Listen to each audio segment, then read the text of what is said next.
바른정당 그리고 국민의당 심상치 않다 싶었는데요. 유승민 의원이 만약에 우리가 통합을 하겠다면 박지원 의원부터 내보내라라고 통보한 것으로 전해지고 있습니다. 지금 박지원 의원이 오늘 아침부터 아니 그러려면은 대구부터 버려라라고 이야기했던 게 이게 분위기가 이래서 맞는군요. 결국 지금 이제 바른정당이 아마 통합의 전제 조건으로 햇볕 정책에 대한 포기를 이제 주장을 하는 것 같습니다. 네. 결국 이제 자신들의 지지층을 설득하기 위해서는 결국 이제 국민의당이 표방하고 있는 햇볕 정책을 이제 가져올 수 없다. 자, 그러려면은 결국 그 상징인 박지원 의원을 일단 출당을 시켜라. 즉 이제 어떤 면에서 보면 좀 이제 중도 통합 쪽으로 가려면 그 전제 조건이 돼야 된다는 요구들을 한 것으로 지금 알려지고 있는데 뭐 박지원 지금 대표 같은 경우도 상당히 좀 지금 반발하고 있는 그런 상황이죠. 어차피 지금 보면 당내에서 일단 호남 의원을 제외한 한 30여 명 정도가 일단 바른정당과의 통합을 찬성하고 있는 것으로 알려지고 있거든요.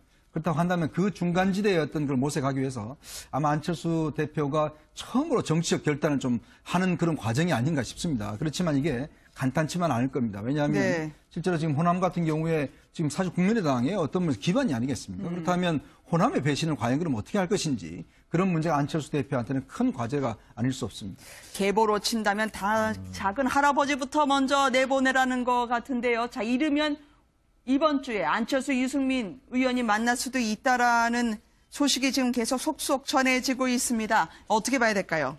아무래도 뭐 지금 유승민 의원 입장에서 당내 통합파가 상당히 지금 당의 여러 가지 체제를 흔들고 있지 않습니까? 일종의 정치적 맞불을 놓는 셈인 것 같은데요. 저는 뭐 11월 13일로 지금 예정되어 있는 전당대회 때까지는 아마 상당한 맞불을 넣으면서 유승민 의원 입장에서는 아마 당의 중심으로서 아마 자처를 할 생각이 많은 것 같아 보입니다. 일단 오늘 뭐 유승민 의원이 지금 박지원 의원의 출당을 이야기한 부분은 앞서 뭐 말씀하신 것처럼 양당의 어떻게 보면 공통분모가 경제는 진보, 안보는 보수라는 거 아니겠습니까? 그 공통분모를 극대화시키기 위해서 햇볕 정책으로 상징되는 박지원 의원의 그걸 등을 떼밀려내겠다는 생각은 갖고 있습니다만 실질적으로 아마 유승민 의원이 박지원 의원의 출당이 가능하리라고는 보지 않았을 거라고 저는 봅니다. 일종의 또 다른 정치적 포석도 있다는 셈인데요. 그렇다고 한다면 저는 아마 지난 대선 과정에서 논란이 되었던 그때 사실 유승민 의원이 강하게 또 이걸 들고 나왔었죠. 이른바 안찍박입니다. 안철수를 찍으면 이 박지원 의원이 상황이 된다. 그리고 또 하나는 박지원 의원의 평양대사설 이런 이야기를 대선 후보 토론 과정에서 안철수 후보를 상당히 공경에 몰아넣을 정도로 이야기했던 부분은 결국은 지금 박지원 의원으로 대변되는 이 지금 국민의당 내 호남 중진들의 그런 정치적인 공간을 상당히 좀 좁혀놓겠다는 그러한 사전 포석의 성격도 있는 것 같습니다. 우리는 증세, 복지 비슷한 점이 많아요. 최근 들어 눈빛이 서로를 향해서 달라지고 깊어지는 안철수, 유승민 의원을 보고 계십니다. 자, 이렇게 되면은요. 합당을 이제 본격적으로 추진하지 않을까라는 생각이 들어요. 일단 교수님 어떻게 보십니까? 저는 상당히 난점이 많을 것 같아요. 일단 햇볕 정책을 포기하라고 유승민 의원이 요구를 했는데 국민의당에서 뭐 30명 정도가 바른정당과의 통합에 대해서 호의를 할지 모르겠으나 기본적으로 지금 합당이라든지 연대라든지 통합에 대한 논의가 기본적인 정체성이나 이념에 대한 것들을 배제하고 대단히 정치공학적으로 이루어지고 있다는 거예요. 물론 정치 현실에 있어가지고 정치공학은 대단히 불가피합니다. 근데 지금 박지원 의원을 이제 배제하라는 게 무슨 정치적인 속내가 있는지 모르겠으나 국민의당이 가지고 있는 가장 기본적인 건 역시 햇볕 정책이에요. 그리고 햇볕 정책이라는 것은 단순히 안보 정책만은 아닙니다. 햇볕 정책은 DJ 정권이 가지고 있던 국민의 정부가 가지고 있던 상당히 상징적인 진보 아젠다를 대표하는 거거든요. 근데 국민의당이 어쨌든 호남 의원들을 기반으로 지금 하고 있고 여전히 역시 호남의 지지를 배제하고는 당연히 존립할 수 없는 건데 만약에 햇볕 정책을 포기하고 호남 지역주를 포기해라. 그렇게 된다면 국민의당 정체성 자체가 없는 거예요. 그럼 그렇다면 그러한 통합이 과연 무슨 의미가 있는 것인지 안 의원도 지나치게 너무 정치공학적으로 접근하는 것 같고요. 특정 인을 배제하는 그런 통합, 이게 과연 통합이냐? 통합이 아닌 거죠. 그건 분열의 정치인 것이고 뺄셈의 정치인 것이죠. 저는 그래서 저런 통합 논의가 잘 이루어지지 않을 것 같은 느낌도 좀 듭니다. 금요일 오후면 별로 이렇게 기사가 나오지 않는 날인데 오늘 상당히 술렁이고 있는 여의도로 계속 모시겠습니다. 자유한국당이 조금 전에 윤리를 열어서 결론을 냈습니다. 박근혜 전 대통령 제발로 나가주시라라고 통보를 한 셈이었는데요. 탈당을 권유했다고 하지만 10일 안에 나가지 않으면 출당이 됩니다. 자, 지금 국회 앞에서는 상당한 긴장이 감돌고 있는 것 같습니다. 내일도 전면적인 친박 그리고 박근혜 전 대통령 지지단체가 총결집하자라고 하는 선언이 나가 있는 상태 아니겠습니까? 그러니까 지금 뭐 박근혜 전 대통령이 사실상 재판 불복 선언을 하면서 이제 정치 투쟁으로 좀 전환을 시킨 상황이지 않습니까? 그런 과정이라 지금 아시겠지만 내일도 이제 소위 친박 단체들의 집회가 굉장히 많이 예상이 되고 있고 그 과정에서 오늘 자유한국당에서 박근혜 전 대통령에 대한 자진 탈당을 권유한 걸 의결을 해서 이제 30일이 되면 아마 그 사이에 탈당을 낼 가능성은 뭐 제로에 가깝다고 본다면요. 네. 30일 날 최종 제명이 예상되는데 이제 보수 내부에서도 이제 박근혜 전 대통령과 관련해서 어떻게 선을 긋느냐가 보수 통합론의 하나의 중심이 되기 때문에 그 보수 통합론의 중심과 또 박 전 대통령에 대해서 지금 지지하고 있는 분들이 박 전 대통령을 뭐 소위 구하자, 뭐 이 지금 정치 탄압의 과정에서 박 전 대통령을 구해내자라는 네. 그런 목소리가 계속 충돌이 되는 또 그런 과정을 또 봐야 될 것 같다라는 좀 안타까움이 있습니다. 네, 현재 대한애국당 소속 당원과 지지자들이 국회 앞에서 경찰과 대치 중이라는 소식이 들어와 있습니다. 박근혜 전 대통령은 오히려 탈당과 관련해서는 깝깝해하면서요. 전혀 친박 의원들을 만나려 하지 않고 편지도 읽지 않는다는 전언인데요. 단식 11일째 맡고 있는 조원진 의원은 휠체어에 이제 의지하고 있습니다. 사실 박근혜 전 대통령 입장에서는 아마 당의 이런 출당 요구 자체가 상당히 야박하게 들릴 수밖에 없는 상황일 겁니다. 네. 본인이 지난번 이 재판정에서 구속 재연장을 놓고 상당히 정치적 보복으로 규정하면서 자신이 모든 역사적 책임을 지고 가겠지만 상당히 그 법적 투쟁을 상당히 정치적 투쟁으로 그 방향 전환을 한다는 의지를 분명히 한 시점이었지 않습니까? 네. 이런 상황에서 자신의 친정인 그 자유한국당에서 자신의 등을 떼미는 부분에 대해서 과연 뭐 본인 입장에서는 결코 받아들일 수 없는 상황이죠. 왜냐하면 지금 자신의 재판을 어떻게 보면 자신의 정치적인 이 박해 네. 그리고 또 하나는 순교 나아가서는 정치적 부활을 위한 하나의 그런 토대로 지금 삼고 있는 상황이기 때문에 오히려 당의 요구대로 순순히 나가는 것 자체는 오히려 자신이 지금 계획하고 있는 여러 가지 박해, 순교, 네. 또 부활이라는 그런 시나리오하고는 맞지 않을 수가 있다는 거죠. 차라리 오히려 당에서 이렇게 출당을 요구할 경우 자신이 버티면서 오히려 버림을 받는 것이 오히려 자신의 지지층의 분노를 자극함으로써 자신의 이 정치적 이 입지를 더 모셔갈 수 있다, 공고히 할 수 네. 있다는 생각도 아마 하고 있지 않는가. 바로 그 때문에 지금 그 당의 요구를 받아들일 가능성은 저는 그래 높아 보이지 않아 보입니다. 네.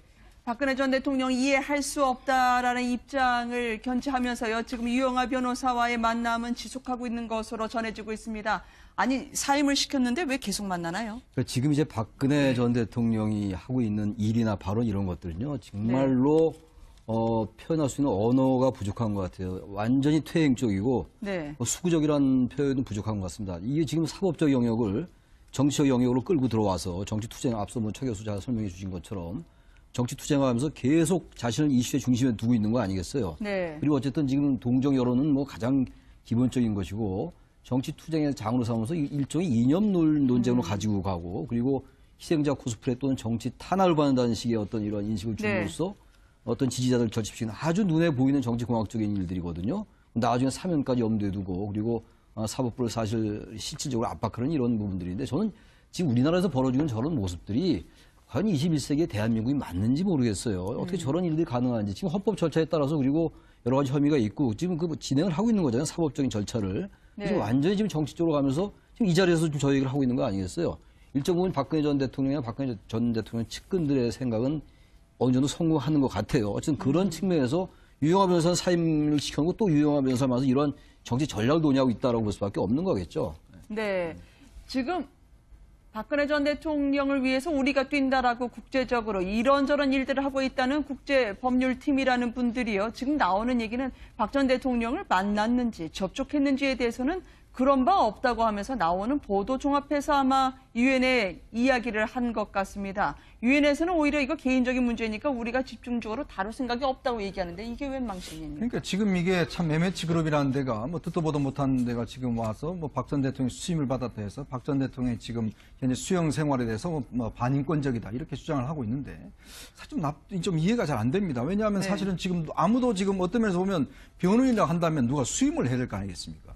그런데 지금 유영하 변호사도 모르겠다고 그러고 박 전 대통령도 이와 관련해서 뭐 이야기가 없는 걸로 보면 수임자가 없는데 지금 수임을 했다라고 지금 나서고 있는 즉 변호를 하고 있는 그런 형국이에요. 그렇게 보니까 결국 이 단체가 보면 네. 지금 이 변호사도 보면 그동안 가다피의 뭐 아들을 변호한다든지 주로 이제 중동이나 이쪽에 있는 여러 가지 독재자들이라든지 뭐 이 대략 살상극 벌인 사람들을 주로 변호를 해서 상당히 국제적으로 명성을 쌓았던 인물인데 아마 이제 본인들의 어떤 좀 명성을 얻기 위해서 좀 이 국내 문제를 좀 이용하는 것이 아닌가라는 좀 생각이 듭니다. 네. 그렇기 때문에 뭐 뜬금없이 무슨 지금 침대 이야기를 하고 있고 또 뭐 이런 뭐 국내에서 뭐 불을 켜놓고 있다든지 상당히 외국 사람들 들으면 굉장히 한국이 비인권적인 나라라는 생각을 가질 만한 그런 이야기를 하고 있는 거 아니겠습니까? 그런 면에서 본다면 뭐 저는 유엔 차원에서 이걸 뭐 문제 삼을 것 같지는 않고 문제는 결국은 어떤 일개 뭐 박 전 대통령의 지지층에서 몇몇의 아마 국제 변호사 쪽 사람들이 이런 것을 좀 추동하고 있는 것이 아닌가. 그리고 또 이걸 국제적 이슈로 좀 하려고 하고 있는 게 아닌가. 좀 그런 좀 생각이 듭니다. 이 박근혜 전 대통령 변호인을 자처하는 딕슨이라는 분이요. 가혹하게 얘기하다면 의뢰인이 편찮으시다.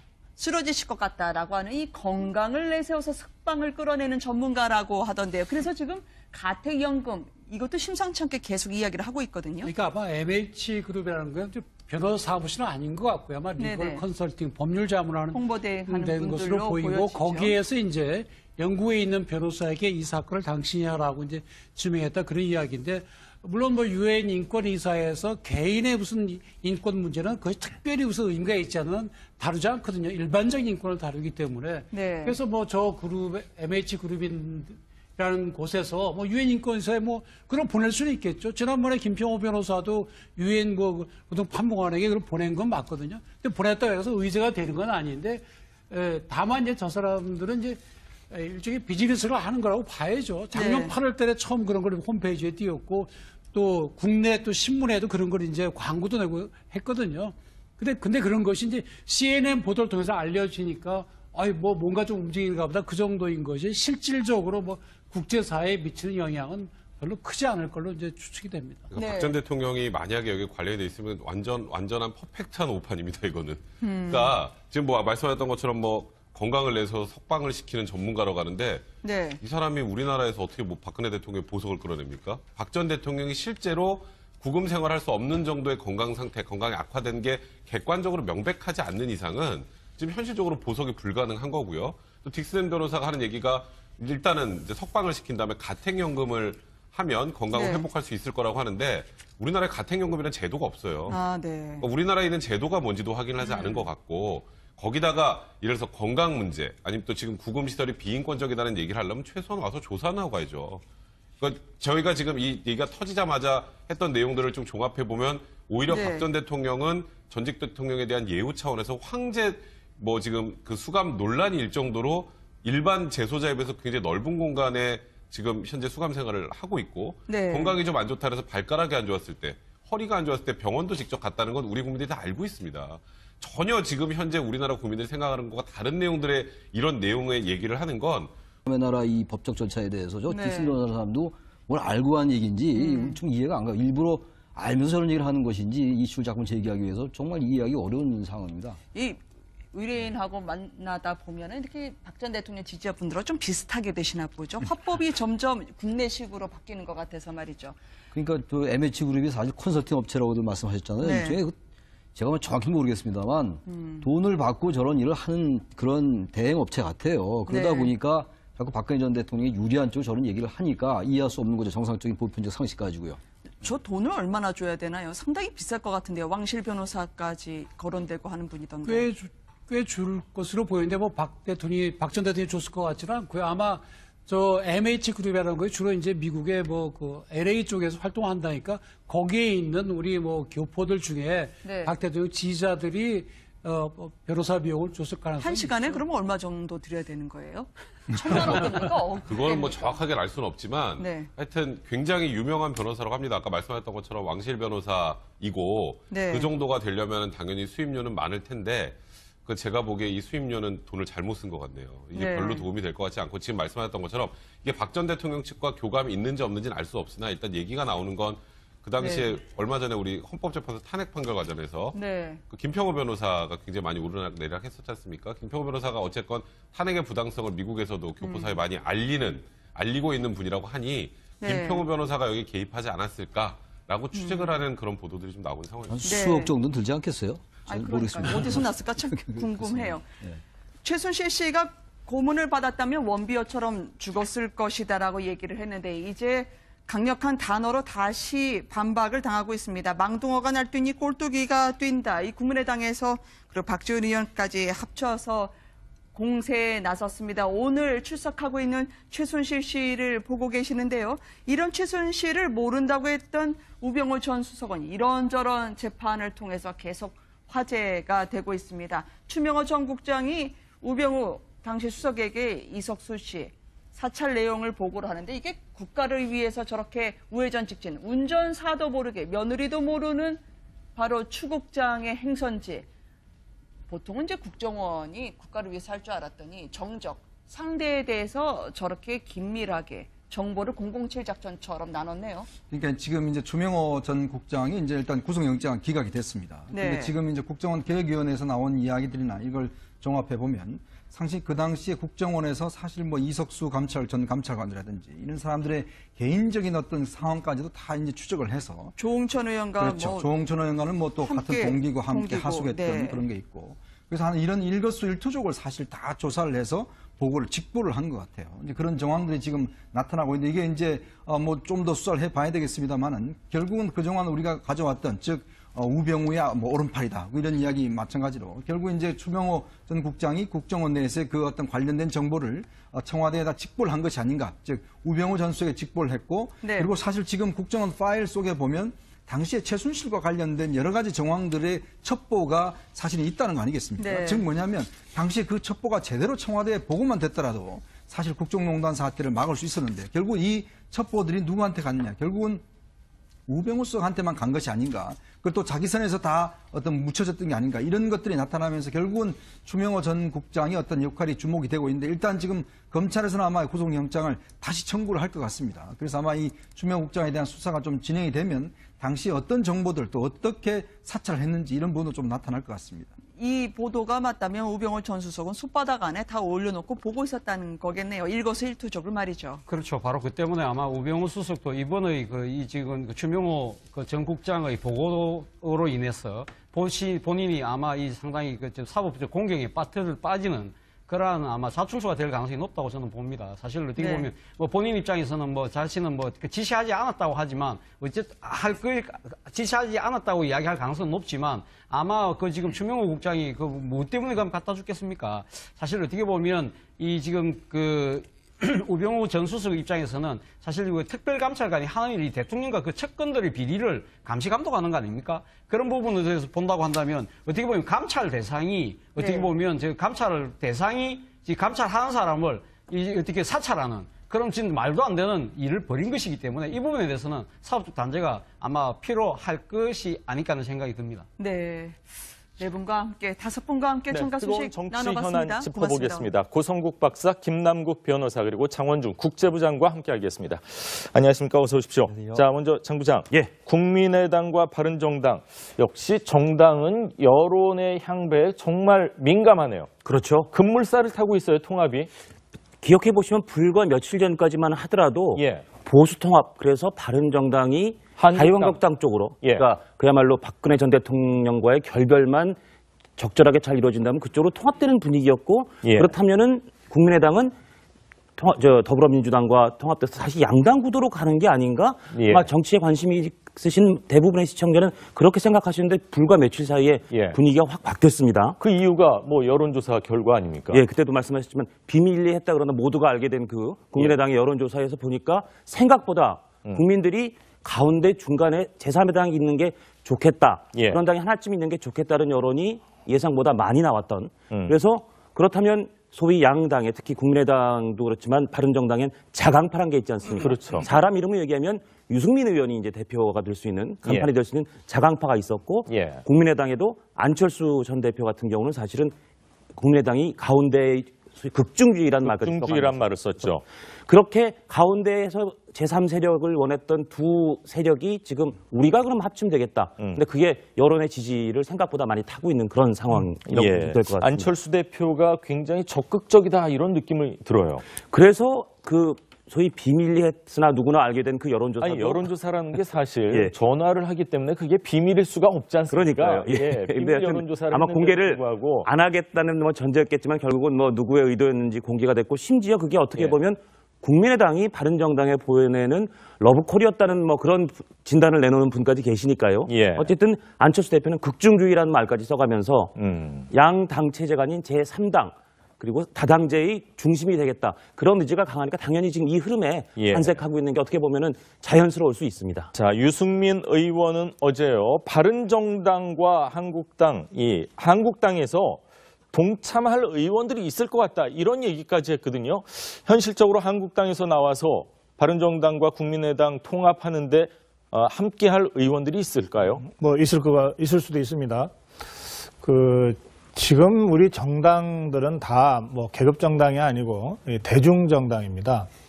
그러니까 그 이념적 스펙트럼이 한 당 안에서도 상당히 넓다는 뜻이에요. 예. 그러니까 한국당도 뭐 이른바 좌에서 우까지 있을 수 있고 더불어민주당도 좌에서 우까지 있을 수 있습니다. 이제 그런데 그러면 여기서 한국당과 민주당과 그 국민의당, 바른정당이 도대체 뭐가 다르냐? 예.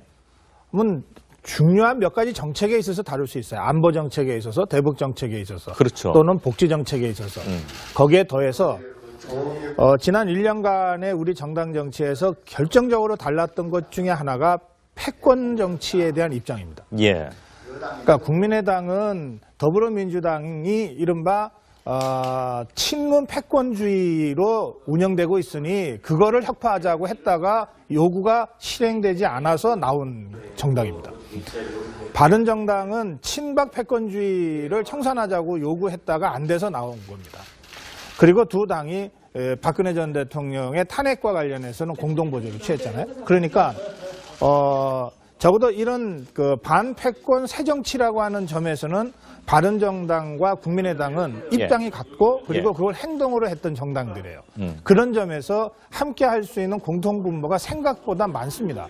그리고 말하자면 서로가 이 사선을 넘어온 경험이 있는 거예요. 예. 사실 정치인들이 탈당을 해서 새로 정당을 만든다고 하는 게 쉽지 않죠. 그렇잖아요. 예. 그러니까 정말 사선을 넘는 기본으로 했던 경험들이 있기 때문에 예. 저는 바른정당과 국민의당 안에 의외로 의원들 사이에 이런 정치적 공감대가 있을 수 있다. 예. 그것이 국민의당의 전수조사 결과로도 나온다. 예. 이를테면 호남 기반을 하고 있지만 막상 뚜껑을 열고 조사를 해보니까 국민의당 의원 40명 중에 30명이 예. 민주당 쪽보다는 바른정당과 함께하는 것이 좋겠다라고 지금 대답을 했다는 거 아닙니까? 75%죠. 그렇죠. 퍼센테이지로 따지면. 그리고 이 10명도 민주당과의 통합이 아니라 예. 유보가 5명이나 됩니다. 그러니까 그런 점에서 볼 때 우리 정당의 어떤 정치 지형이 상당히 급격하게 변화될 수 있고 어떤 면에서는 바람직한 방향으로 갈 수도 있다.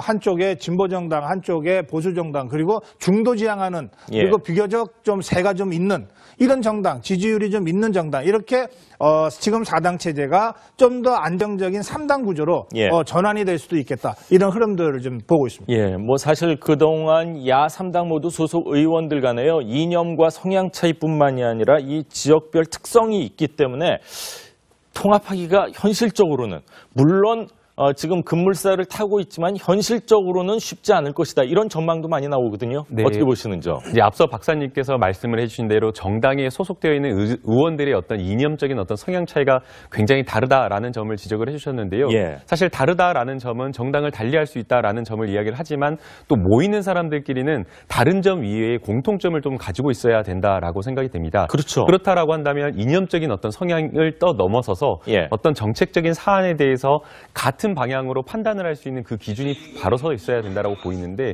바른정당과 국민의당을 봤을 때에는 안보와 관련해서는 굉장히 뭐 강한 안보 그리고 북한에 대해서도 보복이나 제재나 이런 쪽으로 많이 가야 된다라는 쪽을 이야기를 하고 있기 때문에 일치되는 측면이 있다라고 보이고요.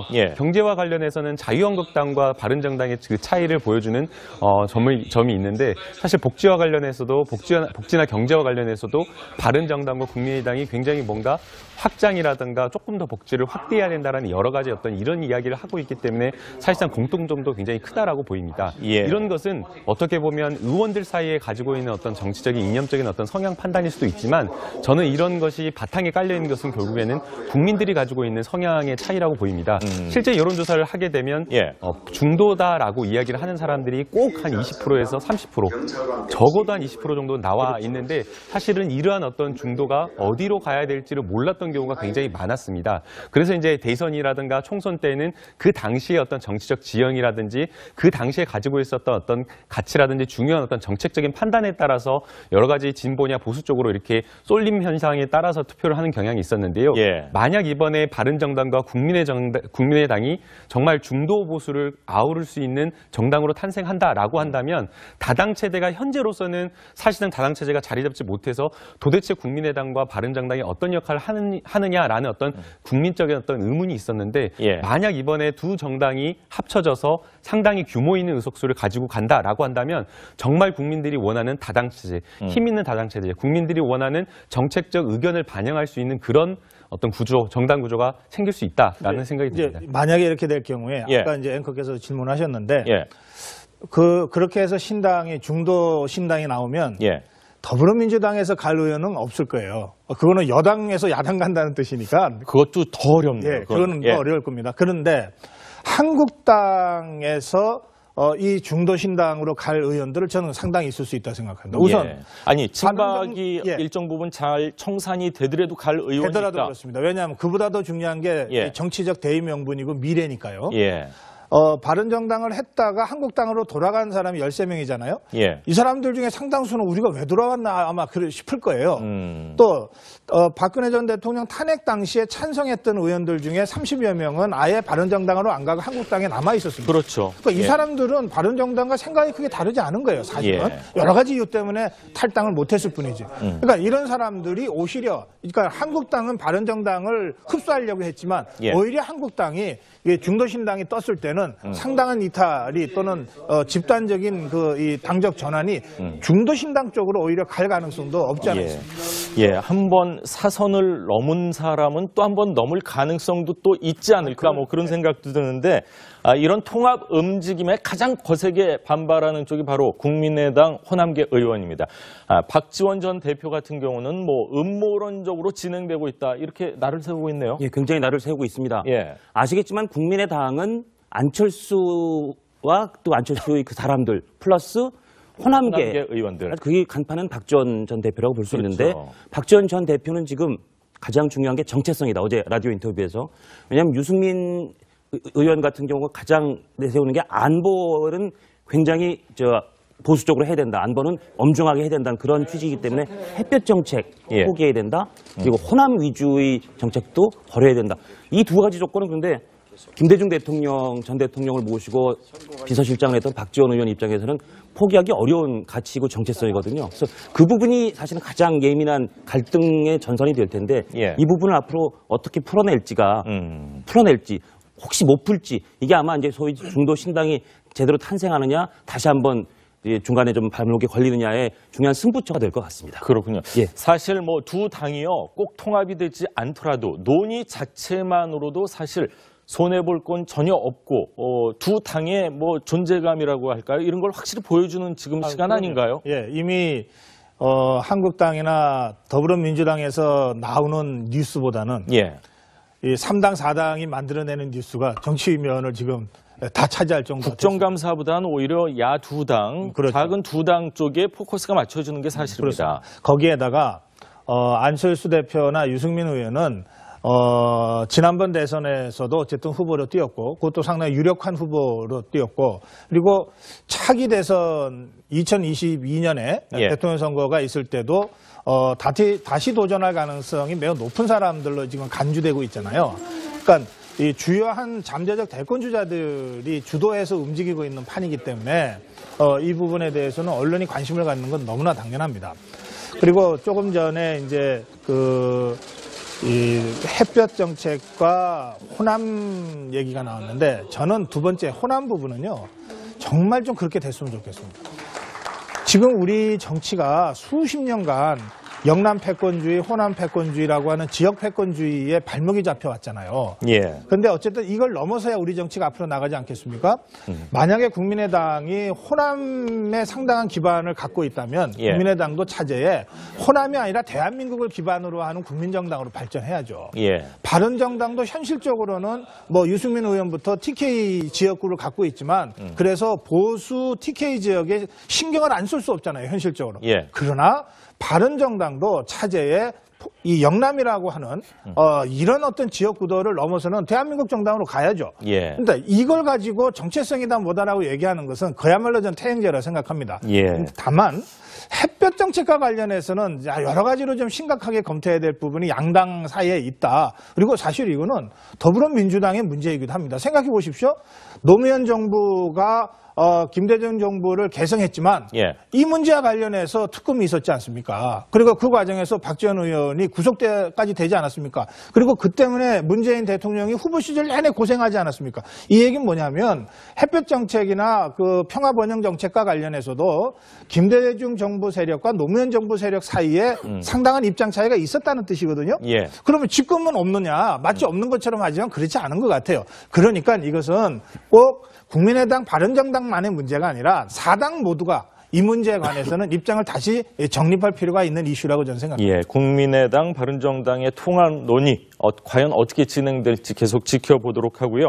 자, 다음은 다음 달 트럼프 대통령의 방한 일정에서 DMZ를 방문을 하느냐 마느냐 뭐 논란이 일고 있어요. 예. 우리 정부에서 뭐 좀 막았다 뭐 이런 보도도 나오고요. 워싱턴 미국에선. 포스트가 그렇게 예. 보도를 했습니다. 그러니까 역대 미국 대통령들이 한국을 찾았을 때 이번에 쭉 다 복귀를 해보니까 예. 모든 대통령이 다 DMZ를 갔습니다.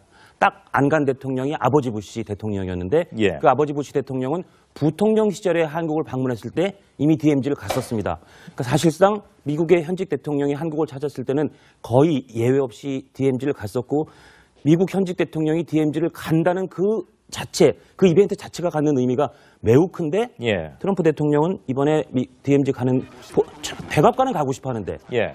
우리 청와대하고 미국 국무부가 반대한다라고 워싱턴 포스트가 예. 보도를 한 겁니다. 그래서 논란이 되는데 우리 청와대에서는 그렇지 않다라고 일단 부인은 했습니다. 예, 청와대에서는 뭐 트럼프 대통령의 DMZ 방문 반대한 적 없다 이렇게 공식적으로 얘기를 했는데 문재인 특보 등은 긴장을 고조시킬 수 있다면서 방문 자체를 반대한 것으로 좀 알려지고 있어요. 그러니까요. 이게 늘 대통령하고 이름도 비슷하고 예. 그래서 또 미국에서 특히 뭐 굉장히 hinge 유명한 아니냐? 예.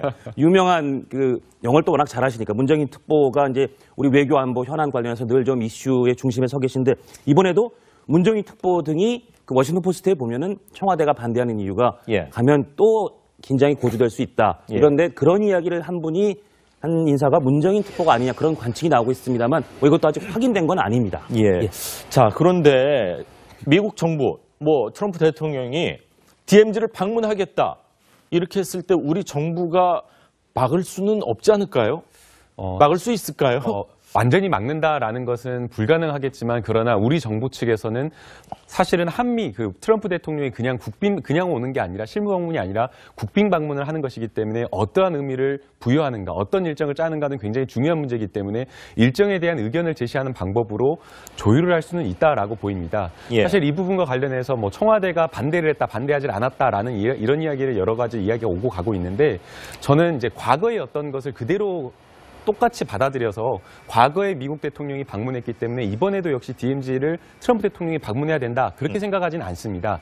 어떤 대통령이 어떤 상황 속에서 DMZ를 방문하느냐 예. 이 부분이 굉장히 중요하다라고 보이는데요. 트럼프 대통령 같은 경우에는 사실상 지금 이번에 뭐 국빈 방문하기 전에 김정은과 말싸움을 하면서 굉장히 한반도의 긴장을 고조시켰던 상황이었고 우리나라뿐만 아니라 세계 각국이 이런 상황 속에서 혹시나 우발적으로 전쟁이 일어나는 거 아니냐라는 그런 걱정을 하고 있었던 상황이었습니다. 예. 그렇기 때문에 트럼프 대통령이 DMZ를 방문하는 것은 단순하게 어떤 한미 안보라든가 한미 뭐 방위 조약이라든가 한국의 안보를 굳건히 한다라는 차원에서 방문을 하는 어떤 그런 의미보다는 오히려 한반도의 긴장을 고조시키는 어떤 그런 상징적인 의미가 있기 때문에 조심해야 된다라는 그런 상황이 생각이 들고요. 그런데 반대로 매번 미국 대통령이 방문을 했었는데 이번에 방문을 하지 않으면은 한미 공조에 혹시 문제가 있고 좀 삐걱대는 거 아니냐 이렇게 걱정할 수도 있는 거 아닌가요? 일각에서는 그런 점을 걱정하기도 하겠지만 꼭 DMZ를 방문하지 않는다고 하더라도 한미 공조를 굳건하게 보여주는 여러 가지 방문 일정이 있을 수 있기 때문에 평택기지, 전략자산 무기가 오는 평택기지를 방문한다든가 여러 가지 방법이 있기 때문에 꼭 DMZ는 필요하지 않다라는 생각이 들고요. 또 중요한 것은 상황이라고 생각이 됩니다. 사실은 지금까지 계속 이제 한 9월, 10월 초까지 북한의 도발이 있을 것이다라고 이야기를 하면서 굉장히 한반도의 위기가 고조되었다가 지금 도발이 침묵하고 있는 상황입니다.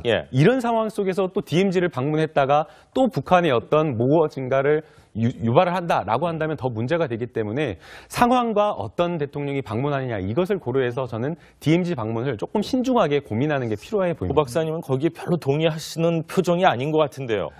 저는 어제 DMZ 방문을 오히려 우리 정부가 적극적으로 검토해야 된다고 말씀을 드렸습니다.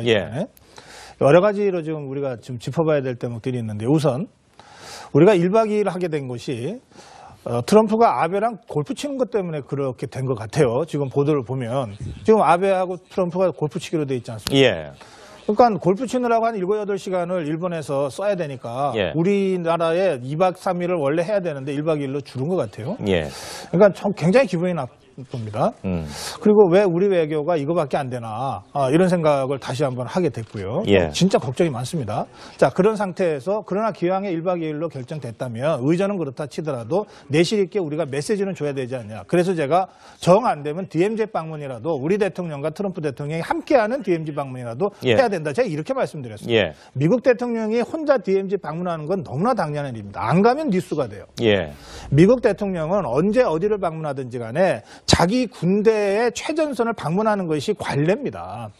그걸 안 하면 트럼프가 미국에 가서 엄청난 비판에 직면하게 돼 있습니다. 아니 지금 미국은 한국이 전쟁 가능성이 매우 높은 나라라고 미국 국민들이 다 알고 있지 않습니까? 김정은이 언제 어떤 장난을 할지 모른다라고 다 걱정하고 있지 않습니까? 바로 그것에 수만 명의 주한 미군이 여기 와서 지금 주둔하고 있는데 막상 대통령이 왔는데 그 최전선에 가지도 않았어? 도대체 왜 갔어? 이렇게 될 거예요. 그래서 저는 트럼프 행정부로서는 DMZ 방문을 안 할 수가 없어요. 저는 그것이 아니라 너무나 당연한 그걸 제가 말씀드린 게 아니라 이번에는 정말 아직도 이게 북한발 이 핵무기 위기가 해결된 게 아닙니다.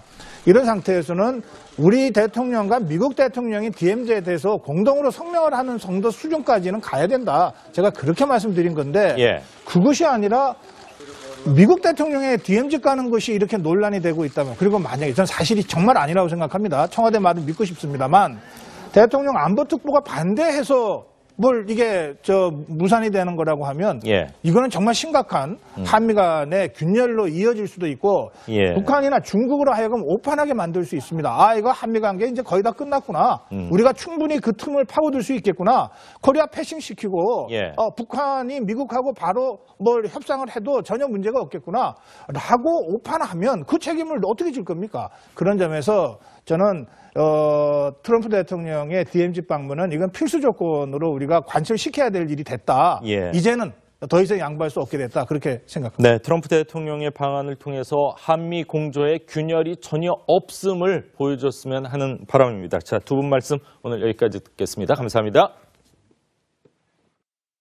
양은 별로 크지 않을 걸로 이제 추측이 됩니다. 그러니까 박 전 대통령이 만약에 여기 관련이 돼 있으면 완전한 퍼펙트한 오판입니다, 이거는. 그러니까 지금 말씀하셨던 것처럼 건강을 내서 석방을 시키는 전문가로 가는데 이 사람이 우리나라에서 어떻게 박근혜 대통령의 보석을 끌어냅니까? 박 전 대통령이 실제로 구금 생활할 수 없는 정도의 건강 상태, 건강이 악화된 게 객관적으로 명백하지 않는 이상은 지금 현실적으로 보석이 불가능한 거고요. 또 딕슨 변호사가 하는 얘기가 일단은 이제 석방을 시킨 다음에 가택연금을 하면 건강을 회복할 수 있을 거라고 하는데 우리나라에 가택연금이라는 제도가 없어요. 그러니까 우리나라에 있는 제도가 뭔지도 확인을 하지 않은 것 같고 거기다가 예를 들어서 건강 문제 아니면 또 지금 구금시설이 비인권적이라는 얘기를 하려면 최소한 와서 조사는 하고 가야죠.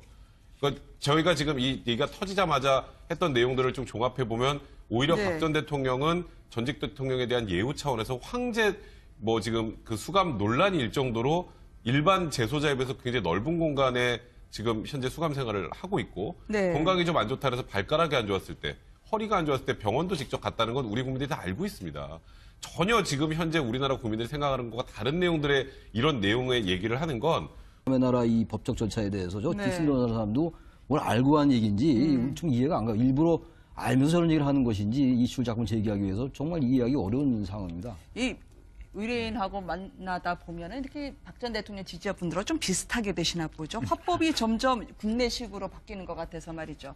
그러니까 또 MH그룹이 사실 컨설팅 업체라고도 말씀하셨잖아요. 네. 일종의 제가 뭐 정확히 모르겠습니다만 돈을 받고 저런 일을 하는 그런 대행 업체 같아요. 그러다 네. 보니까 자꾸 박근혜 전 대통령이 유리한 쪽으로 저런 얘기를 하니까 이해할 수 없는 거죠. 정상적인 보편적 상식 가지고요.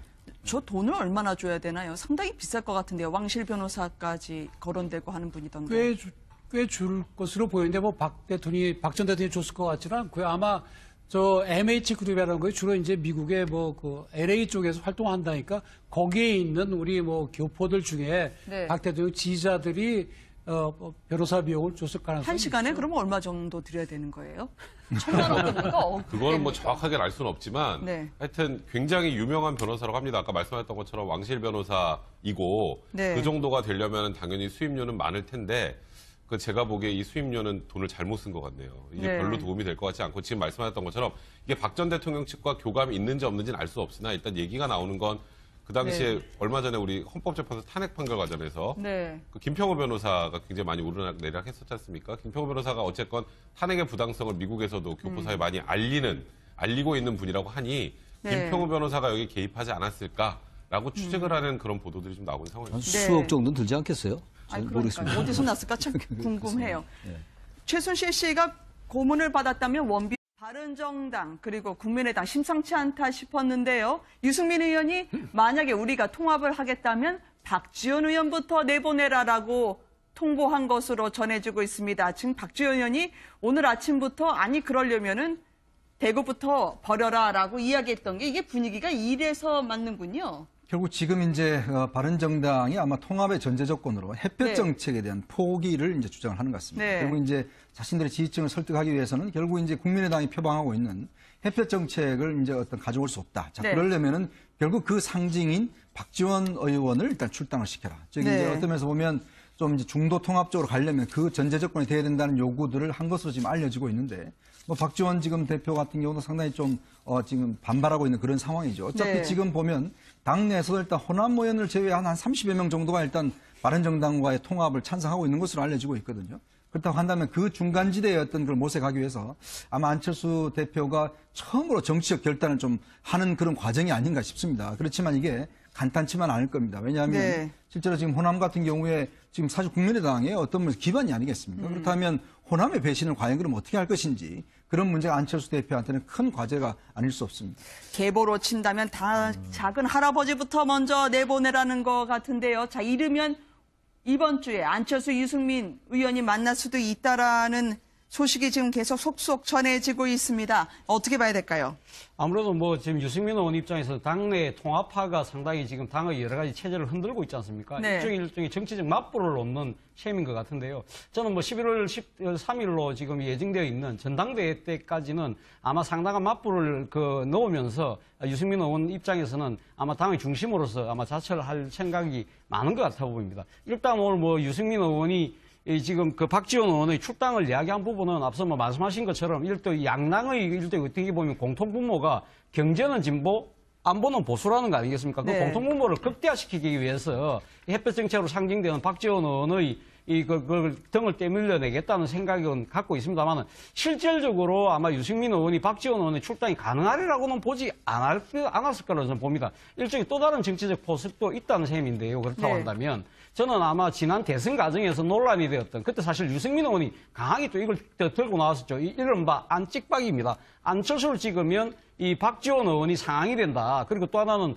뭐 박지원 의원의 평양대사설 이런 이야기를 대선 후보 그 토론 과정에서 안철수 후보를 상당히 공경에 몰아넣을 정도로 네. 이야기했던 부분은 결국은 지금 박지원 의원으로 대변되는 이 지금 국민의 당내 호남 중진들의 그런 정치적인 공간을 상당히 좀 좁혀놓겠다는 그러한 그 사전 포석의 성격도 있는 것 같습니다. 우리는 증세 복지, 박근혜 전 대통령을 위해서 우리가 뛴다라고 국제적으로 이런저런 일들을 하고 있다는 국제법률팀이라는 분들이요. 지금 나오는 얘기는 박 전 대통령을 만났는지 접촉했는지에 대해서는 그런 바 없다고 하면서 나오는 보도 종합해서 아마 유엔에 이야기를 한 것 같습니다. 유엔에서는 오히려 이거 개인적인 문제니까 우리가 집중적으로 다룰 생각이 없다고 얘기하는데 이게 웬 망신입니까? 그러니까 지금 이게 참 MH 그룹이라는 데가 뭐 듣도 보도 못한 데가 지금 와서 뭐 박 전 대통령이 수임을 받았다 해서 박 전 대통령이 지금 현재 수용 생활에 대해서 뭐 반인권적이다 이렇게 주장을 하고 있는데 사실 좀 이해가 잘 안 됩니다. 왜냐하면 사실은 지금 아무도 지금 어떤 면에서 보면 변호인이라고 한다면 누가 수임을 해야 될 거 아니겠습니까? 그런데 지금 유영하 변호사도 모르겠다고 그러고 박 전 대통령도 이와 관련해서 뭐 이야기가 없는 걸로 보면 수임자가 없는데 지금 수임을 했다라고 지금 나서고 있는, 즉 변호를 하고 있는 그런 형국이에요. 그렇게 보니까 결국 이 단체가 보면 지금 이 변호사도 보면 그동안 가다피의 뭐 아들을 변호한다든지 주로 이제 중동이나 이쪽에 있는 여러 가지 독재자들이라든지 뭐 이 대략 살상극 벌인 사람들을 주로 변호를 해서 상당히 국제적으로 명성을 쌓았던 인물인데 아마 이제 본인들의 어떤 좀 명성을 얻기 위해서 좀 이 국내 문제를 좀 이용하는 것이 아닌가라는 좀 생각이 듭니다. 그렇기 때문에 뭐 뜬금없이 무슨 지금 침대 이야기를 하고 있고 또 뭐 이런 뭐 국내에서 뭐 불을 켜놓고 있다든지 상당히 외국 사람들 들으면 굉장히 한국이 비인권적인 나라라는 생각을 가질 만한 그런 이야기를 하고 있는 거 아니겠습니까? 그런 면에서 본다면 뭐 저는 유엔 차원에서 이걸 뭐 문제 삼을 것 같지는 않고 문제는 결국은 어떤 일개 뭐 박 전 대통령의 지지층에서 몇몇의 아마 국제 변호사 쪽 사람들이 이런 것을 좀 추동하고 있는 것이 아닌가. 그리고 또 이걸 국제적인 이슈로 좀 하려고 하고 있는 게 아닌가. 좀 그런 좀 생각이 듭니다. 이 박근혜 전 대통령 변호인을 자처하는 딕슨이라는 분이요. 가혹하게 얘기하다면 의뢰인이 편찮으시다. 쓰러지실 것 같다라고 하는 이 건강을 내세워서 석방을 끌어내는 전문가라고 하던데요. 그래서 지금 가택연금 이것도 심상치 않게 계속 이야기를 하고 있거든요. 그러니까 아마 MH 그룹이라는 건 변호사 사무실은 아닌 것 같고요. 아마 리걸 컨설팅, 법률 자문하는 홍보대하는 것으로 보이고 보여지죠. 거기에서 이제 영국에 있는 변호사에게 이 사건을 당신이 하라고 이제 지명했다 그런 이야기인데 물론 뭐 유엔 인권이사에서 개인의 무슨 인권 문제는 거의 특별히 무슨 의미가 있지 않은 다루지 않거든요. 일반적인 인권을 다루기 때문에 그래서 뭐 저 그룹 MH 그룹이라는 곳에서 뭐 유엔 인권이사에 뭐 그럼 보낼 수는 있겠죠. 지난번에 김평호 변호사도 유엔 뭐 고등 판무관에게 그걸 보낸 건 맞거든요. 근데 보냈다고 해서 의제가 되는 건 아닌데 다만 이제 저 사람들은 이제 일종의 비즈니스를 하는 거라고 봐야죠. 작년 8월 달에 처음 그런 걸 홈페이지에 띄웠고 또 국내 또 신문에도 그런 걸 이제 광고도 내고 했거든요. 근데 그런 것이 이제 CNN 보도를 통해서 알려지니까 뭐 뭔가 좀 움직이는가 보다 그 정도인 것이 실질적으로 뭐 국제사회에 미치는 영향. 비슷한 점이 많아요. 최근 들어 눈빛이 서로를 향해서 달라지고 깊어지는 안철수 유승민 의원을 보고 계십니다. 자, 이렇게 되면은요. 합당을 이제 본격적으로 추진하지 않을까라는 생각이 들어요. 일단 교수님 어떻게 보십니까? 저는 상당히 난점이 많을 것 같아요. 일단 햇볕 정책을 포기하라고 유승민 의원이 요구를 했는데 국민의당에서 뭐 30명 정도가 바른정당과의 통합에 대해서 호의를 할지 모르겠으나 기본적으로 지금 합당이라든지 연대라든지 통합에 대한 논의가 기본적인 정체성이나 이념에 대한 것들을 배제하고 대단히 정치공학적으로 이루어지고 있다는 거예요. 물론 정치 현실에 있어가지고 정치공학은 대단히 불가피합니다. 지금 박지원 의원을 이제 배제하라는 게 무슨 정치적인 뭐 속내가 있는지 모르겠으나 국민의당이 가지고 있는 가장 기본적인 건 역시 햇볕 정책이에요. 그리고 햇볕 정책이라는 것은 단순히 안보 정책만은 아닙니다. 햇볕 정책은 DJ 정권이 가지고 있던 국민의 정부가 가지고 있던 상당히 상징적인 진보 아젠다를 대표하는 거거든요. 근데 국민의당이 어쨌든 호남 의원들을 기반으로 지금 하고 있고 여전히 역시 호남의 지지를 배제하고는 당연히 존립할 수 없는 건데 만약에 햇볕 정책을 포기하고 호남 지역주를 포기해라. 그렇게 된다면 국민의당 정체성 자체가 없는 거예요. 그럼 그렇다면 그런 통합이 과연 무슨 의미가 있는 것인지 안 의원도 지나치게 너무 정치공학적으로 접근하는 것 같고요. 특정 인을 배제하는 그런 통합, 이게 과연 통합이냐? 통합이 아닌 거죠. 그건 분열의 정치인 것이고 뺄셈의 정치인 것이죠. 저는 그래서 저런 통합 논의가 잘 이루어지지 않을 것 같은 느낌도 좀 듭니다. 금요일 오후면 별로 이렇게 기사가 나오지 않는 날인데 오늘 상당히 술렁이고 있는 여의도로 계속 모시겠습니다. 자유한국당이 조금 전에 윤리를 열어서 결론을 냈습니다. 박근혜 전 대통령 제발로 나가주시라라고 통보를 한 셈이었는데요. 탈당을 권유했다고 하지만 10일 안에 나가지 않으면 출당이 됩니다. 자, 지금 국회 앞에서는 상당한 긴장이 감돌고 있는 것 같습니다. 내일도 전면적인 친박 그리고 박근혜 전 대통령 지지단체가 총결집하자라고 하는 선언이 나가 있는 상태 아니겠습니까? 그러니까 지금 뭐 박근혜 전 대통령이 사실상 재판 불복 선언을 하면서 이제 정치 투쟁으로 좀 전환을 시킨 상황이지 않습니까? 그런 과정이라 지금 아시겠지만 내일도 이제 소위 친박 단체들의 집회가 굉장히 많이 예상이 되고 있고 그 과정에서 오늘 자유한국당에서 박근혜 전 대통령에 대한 자진 탈당을 권유한 걸 의결을 해서 이제 30일이 되면 아마 그 사이에 탈당을 낼 가능성은 뭐 제로에 가깝다고 본다면요. 네. 30일 날 최종 제명이 예상되는데 이제 보수 내부에서도 이제 박근혜 전 대통령과 관련해서 어떻게 선을 긋느냐가 보수 통합론의 하나의 중심이 되기 때문에 그 보수 통합론의 중심과 또 박 전 대통령에 대해서 지금 지지하고 있는 분들이 박 전 대통령을 뭐 소위 구하자, 뭐 이 지금 정치 탄압의 과정에서 박 전 대통령을 구해내자라는 그런 목소리가 계속 충돌이 되는 또 그런 과정을 또 봐야 될 것 같다는 좀 안타까움이 있습니다. 네, 현재 대한애국당 소속 당원과 지지자들이 국회 앞에서 경찰과 대치 중이라는 소식이 들어와 있습니다. 박근혜 전 대통령은 오히려 탈당과 관련해서는 깝깝해하면서요. 전혀 친박 의원들을 만나려 하지 않고 편지도 읽지 않는다는 전언인데요. 단식 11일째 맡고 있는 조원진 의원은 휠체어에 이제 의지하고 있습니다. 사실 박근혜 전 대통령 입장에서는 아마 당의 이런 출당 요구 자체가 상당히 야박하게 들릴 수밖에 없는 상황일 겁니다. 네. 본인이 지난번 이 재판정에서 구속 재연장을 놓고 상당히 정치적 보고를 규정하면서 자신이 모든 역사적 책임을 지고 가겠지만 상당히 그 법적 투쟁을 상당히 정치적 투쟁으로 그 방향 전환을 한다는 의지를 분명히 한 시점이었지 않습니까? 네. 이런 상황에서 자신의 친정인 그 자유한국당에서 자신의 등을 떼미는 부분에 대해서 과연 뭐 본인 입장에서는 결코 받아들일 수 없는 상황이죠. 왜냐하면 지금 자신의 재판을 어떻게 보면 자신의 정치적인 이 박해 네. 그리고 또 하나는 순교 나아가서는 정치적 부활을 위한 하나의 그런 토대로 지금 삼고 있는 상황이기 때문에 오히려 당의 요구대로 순순히 나가는 것 자체는 오히려 자신이 지금 계획하고 있는 여러 가지 박해, 순교, 네. 또 부활이라는 그런 시나리오하고는 맞지 않을 수가 있다는 거죠. 차라리 오히려 당에서 이렇게 출당을 요구할 경우 자신이 버티면서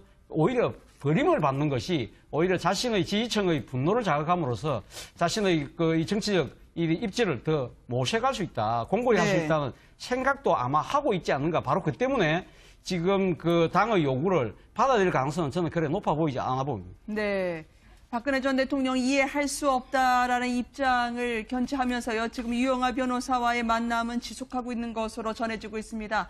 아니, 사임을 시켰는데 왜 계속 만나나요? 지금 이제 박근혜 전 대통령이 하고 있는 일이나 발언 이런 것들은요. 정말로 표현할 수 있는 언어가 부족한 것 같아요. 완전히 퇴행적이고 네. 수구적이라는 표현은 부족한 것 같습니다. 이게 지금 사법적 영역을 정치적 영역으로 끌고 들어와서 정치 투쟁, 앞서 뭐 최 교수가 설명해 주신 것처럼 정치 투쟁하면서 계속 자신을 이슈의 중심에 두고 있는 거 아니겠어요? 네. 그리고 어쨌든 지금 동정 여론은 뭐 가장 기본적인 것이고 정치 투쟁의 장으로 삼으면서 일종의 이념 논쟁으로 가지고 가고 그리고 희생자 코스프레 또는 정치 탄압을 받는다는 식의 어떤 이런 인식을 줌으로써 어떤 지지자들 결집시키는 아주 눈에 보이는 정치공학적인 일들이거든요. 나중에 사면까지 염두에 두고 그리고 사법부를 사실 실질적으로 압박하는 이런 부분들인데 저는 지금 우리나라에서 벌어지는 저런 모습들이 과연 21세기의 대한민국이 맞는지 모르겠어요. 어떻게 저런 일들이 가능한지. 지금 헌법 절차에 따라서 그리고 여러 가지 혐의가 있고 지금 그 진행을 하고 있는 거잖아요. 사법적인 절차를. 그래서 완전히 지금 정치적으로 가면서 지금 이 자리에서 지금 저 얘기를 하고 있는 거 아니겠어요. 일정 부분 박근혜 전 대통령이나 박근혜 전 대통령 측근들의 생각은 어느 정도 성공하는 것 같아요. 어쨌든 그런 측면에서 유영하 변호사는 사임을 시켜놓고 또 유영하 변호사만서 이런 정치 전략을 논의하고 있다라고 볼 수밖에 없는 거겠죠. 네. 지금